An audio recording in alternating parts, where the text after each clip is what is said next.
Bismillahirrahmanirrahim. Allahümme salli ala Muhammed ve ali Muhammed. Allahümme aczil veliyyekel ferec. Məkasib kitabından 392-ci dərsi oxuyuruq. Və məlumdur ki, bəhsimiz qəşşidən, xəyanətdən gedir. Və keçən dərsimizdə məlum oldu ki, o xəyanət ki məxfidir, o həramdır. Amma o xəyanət ki məxfi deyil, aşikardır, o həram deyil. Misal vurdıq, məsələn, alver eləyən satıcı suyu süd ilə qarışdıra və burada müştəri bilmir ki, bu süd su ilə qarışıqdır. Yəni, məxfidir. Amma bir dəfə də budur ki, misal vurdıq, sarı buğda ilə qırmızı buğdanı qatıb bir-birinə və müştəri də aşkar görür ki, onun bir hissəsi sarı buğdadır, bir hissəsi qırmızı buğdadır. Və burada da düzdür, bahalı malla ucuzlu mal qarışıqdır və lakin bu aydındır, bu məxfi deyil, bu aşkardır. Bu surətdə müştəri istəsə bunu alar, istəməsə almaz. Burada artıq xəyanət hesablanmır, burada haram deyil. Və buna qabaqda neçə dənə rivayət oxumuşduq. Rivayətlərdən biri Davud İbn-i Sərhanın rivayəti. Və bunlardan əlavə İbn-i Müslimin rivayəti də İmam Baqir ya İmam Sadiqdən dəlalət eləyir. Əgər bu qarışıq aydın olsa, məxfi olmasa, onda bunun eybi yoxdur. Əsas budur ki, burada tutalım alver eləyirlər, burada müştəri o alınan malın aşikar görə bilsin. Orada məxfilik olmasın. Ona görə buyurur və yədullu aleyhi, yədullu aleyhinin zəmiri hara gedir? Yəni, o qarışığı ki, məxfi deyil. Onun ədəmi hürmətinə, onun haram olmamağına. Muzafən ilə bəzil əxbaril mütəqəddimə buyurur, qabaqdakı söylədiyimiz rivayətlərin bəzilərindən əlavə, yəni qabaqdakı rivayətlər də buna dəlalət eləyirdi.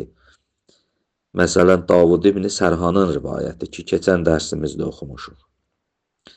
Hələ o rivayətdən əlavə buna dəlalət eləyir Səhihətü İbn-i Muslim ən əhədihimə aleyhimussalam. İbn-i Müslimin səhihəsi ən əhədihimə, yəni İmam Baqir ya İmam Sadiq əleyhissalamdan. Ənəhu suilə ənit-taam, ki, imamdan o taam haqqında sual olundu ki, yaxlut bəzuhu bi bəzin, o taamın bəzisi ilə qarışıb və bəzuhu əcvəd min bəzin, biri digərindən daha üstündür. Məsələn, misal vurduq elə, qırmızı buğda, sarı buğda qarışıb bir-birinə və bilirik ki, fərz eləyək ki, qırmızı buğda sarı buğdadan daha qiymətlidir. amma qarışıqdır. Qala, imam buyurdu, İza ru'iya cəmiən, əgər bu iki qarışıq, ikisi də hamısı görünsə, yəni məxfilik olmasa, fəla bəsə, bunun eybi yoxdur, bu xəyanət deyil. Ma ləm yəğlitil cəyyid ər-rədi, madam ki, o yaxşı qarışıq, o pis qarışığı tam örtməyə. Bir dəfə budur ki, tutalım bu yaxşı buğda, o pis buğdanın tamam örtə, burada müştəri onu görə bilməyə, bu heç, bu oldu xəyanət, bu oldu qəş, bu oldu həram. Ma ləm yəxlutil cəyyid ər-rədi, əgər o cəyyid, o yaxşı, o rədini örtməsə, fəla bəsə, bunun eybi yoxdur. Və muqtəza hazihər rivəyə, bələ rivayətul hələbiyyəs saniyyə və rivayətu Sa'dul İskaf, ənəhu la yüştərət fi hurmətil qəş, kovnuhu mimma la yu'rəf illa min qibəlil bayi. Buyurur bu rivayətin və rivayət-i Hələbi Sani, Hələbidən 2 dənə rivayət oxuduq keçən dərsimizdə. O Hələbinin 2-ci rivayəti və həmçinin Sa'dul İskafın rivayəti, bunların istədiyi budur ki, müqtəzası budur ki, bu qəşşin haramlığında şərt deyil ki, yalnız bayi tərəfindən, satıcı tərəfindən bu bilinsin. Yəni bir dəfə budur ki, satıcı bu malı satır, burada bu xəyanəti yalnız və yalnız satıcı bilir. Bir dəfə də budur ki, tək satıcı bilmir, bəlkə tutalım, belə deyək, bu eyb, məbinin, bu satılan malın eybini bəlkə müştəri də biraz axtarış eləsə bilər. Yəni, belə deyil ki, tək bu bayi bilir. Və muqtəza hazihər rivayə bər rivayətul hələbiyyə saniyyə və rivayətul Sa'dul İskaf ənəhu la yüştərətu fi hurmətil qəş kovnuhu mimma. Yəni, qəşşin haramlığında şərt deyil ki, bu elə bir şeylərdən olsun ki, la yu'raf illa min qibəlil bayi.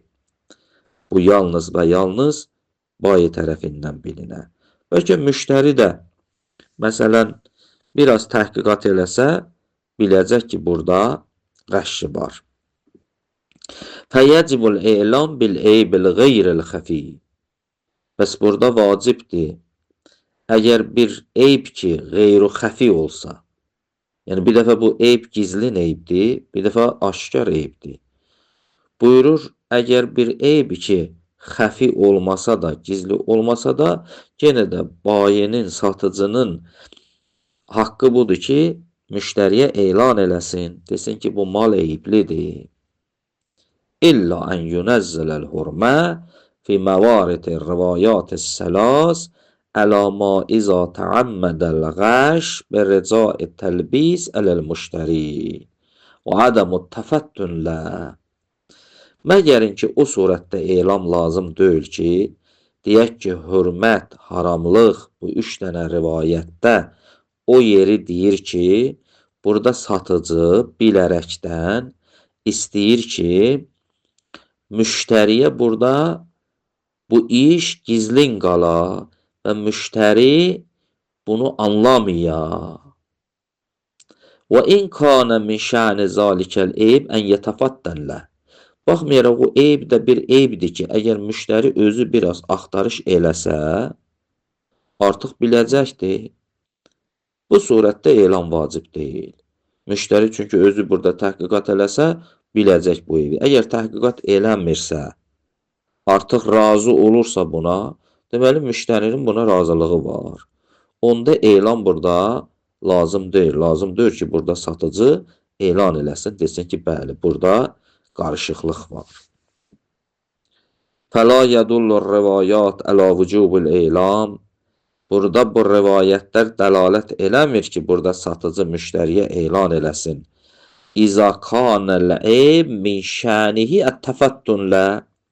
Əgər eyb elə bir eyb ola ki, bu malda, şəni bu ola ki, əgər müştəri burada axtarış eləsə, biləcək bu eybi.